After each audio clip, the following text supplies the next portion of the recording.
Gollandiya padişahı Aleksanderga ochiq xat. Abtori Abdurrahim G'ani Uyg'ur. Hürmetlik Aleksander padişah alileri. Men sizning Xitoy davlat raisi, diktator, oshqun millatchi, faşist Xi Jinpingning yangi yilini tabriklab yozgan tabrik so'zingizni Facebook sahifangizda ko'rib azaplandim. Azaplangan yüreklerim meni texmu hasratga, qayg'uga mubtalo qildi. Oxiri qo'limga qalam elib, sizga ochiq xat yozib o'ltiribdiman. Siz demokratiya va odillikning tavranmas qo'g'dug'uchilarining boshlamchisi sifatida Yevropa davlatlari podshohlarining ichida tunji qitim Xi Jinping hokimiyatiga Sharqiy Turkiston va Tibet rayonidagi kishilik huquq dafsandichiligi haqida eg'iz ochganda o'zimning Gollandiyadek bir davlatning puhrosi bo'lib qolganligimdan cheksiz sharaf his qilgan edim va podshoh oliylarining va oilasining umrining uzun, tenining salomat bo'lishini tilagandim. Afsus, chag'anliq tabrik xatingiz Xitoy ishg'oliyatidagi Sharqiy Turkistonliklarning ezilgan yuragini texmu azdi.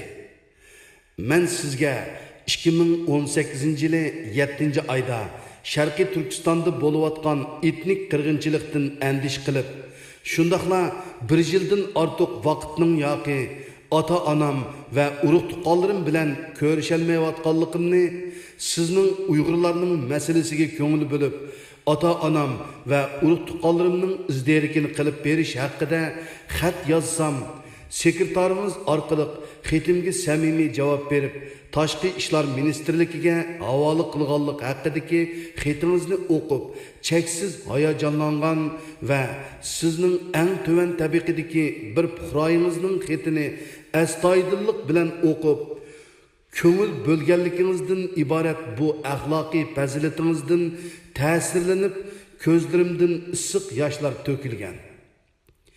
Gitler 2. Dünya urushida Yahudilar uchun jazo lageri qurib, etnik qirg'inchilik elib borgan bo'lsa, 21-asrda tarix qayta takrorlanib, faşist Xi Jinping Sharqiy Turkistonliklar uchun Gitlerning jazo lageridanmi vahshiy bo'lgan jazo lagerini qurib, Sharqiy Turkistonning asli zimin egisi bo'lgan Uyg'urlarni talto'kis yiltizdan qurtish hamda Sharqiy Turkistondagi haddi hisobsiz boyliqlarga va ziminga mangulik ega bo'lib, o'zining dunyoga kengaymichilik ideyasi bo'lgan bir balvoq bir yo'l qurilishini Sharqiy Turkistondan o'tkazib, dunyoga xo'ja bo'lish uchun Uyg'urlarga bo'lgan assimilyatsiya siyosatini tezlashtirib, etnik qirg'inchilik elib beryapti.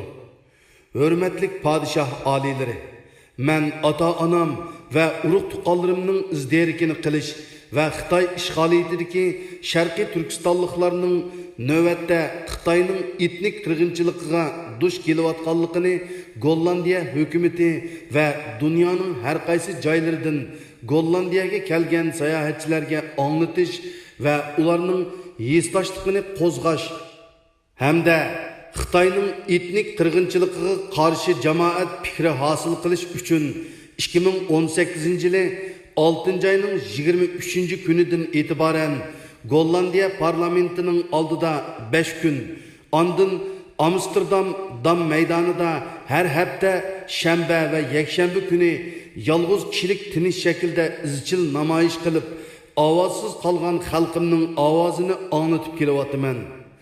Tinish shakillik namoyish jarayonida Xitoyning Gollandiyadagi ko'z quloqlarining har xil tahdidlari va haqoratlariga uchirsammi parvo qilmay, savirchanlik bilan ovozsiz qolgan Sharqiy Turkistonliklarning ovozi bo'lib, izchil namoyish qilyapman. Shundaqla hozirgacha Gollandiya xalqining va dunyoning har qaysi joylaridan Gollandiyaga sayohatga kelgan nurg'un odamning yesdoshligini qo'zg'ab, ham bir qism axborot vositalarining ziyoratini qabul qilgandan boshqa ota-onam, urug' tuqqanlarim hayotmi, o'ldimi jazo lageridimi bilolmadim.